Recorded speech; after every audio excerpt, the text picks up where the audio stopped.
until and unless is able to explain the 125 Opo. million, that will always remain to be, that will always going to haunt her. Mhm.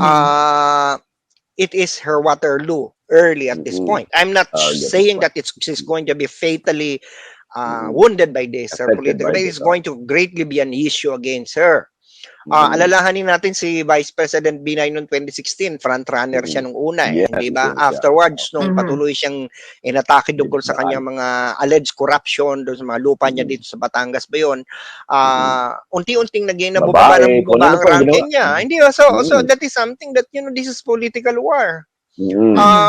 So I think that's something that and of course we still don't know what will be the judgment of COA. Kasi ang COA naman ang magsasabi kung tama o mali ang pagkakagastos. Yeah. Hindi i-disclose ng COA kung paano ang ginastos, pero ang sasabihin nila may mali. Prof, what do you think? How do you think can VP Sara prevent na mangyari po sa kanya ang nangyari kay former President Binay? Well, one thing that she should not be doing is she should not be resorting to what she's doing right now, which is basically attacking her critics. It doesn't work anymore. The more that you attack your critics, the more you are hiding behind something na parang bakit yung unahin na banata ng mga ang mga taong nagki-criticize sa'yo, dapat ipaliwanag mo. I think the best way for Vice President Duterte is to come out clean and admit to how it was spent. Madali naman yan kasi kung above board naman ang pagkakagastos. Lalo kung well-planned naman. At maja-justify na sabihin. Diba? Pero ang problema kasi baka naman hindi above board. Yun ang tanong. Diba? O baka naman gagawa ng paraan. Pero ang point dito, I think she should be very careful. Mayroon akong nabasa, isang hindi ko nangangalanan, isang vlogger na nagsabi na kung dudurugin daw si Sara Duterte, siguraduhin lang na durog na.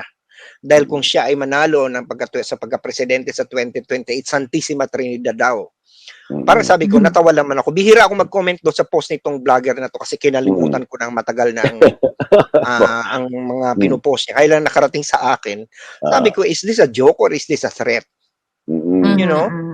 I think the more her enablers are doing that, the more they are, you know, the more they are giving reason to people to just, you know, sa tingin nila reconsider. Ba't mo tinatakot? Di ba? Di ba? Ba't tatakutin? Anong gagawin niya? Kagantihan yung mga tao? Di ba? Anong gagawin niya pag naging presidente siya? Ipapakulong niya? Di ba? So, doon pa lang, you are painting her to be a tyrant if that is the case. You know? So, yun ay that doesn't look good. Sa akala nitong mga enabler na to, natutulungan nila si Sara Duterte. Hindi po nila natutulungan si Sara Duterte. Kaya kayo mga enabler sa social media, tigilan nyo na yung pagiging, proxy.